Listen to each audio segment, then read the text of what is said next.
Another rainy day in Las Vegas.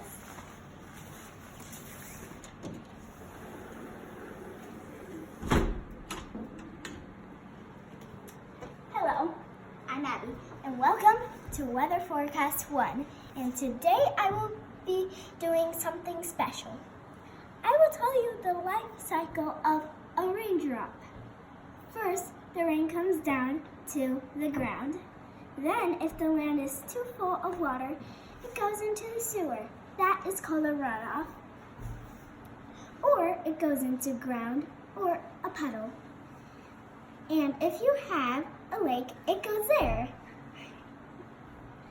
But if you live in the mountains, there will be condensation.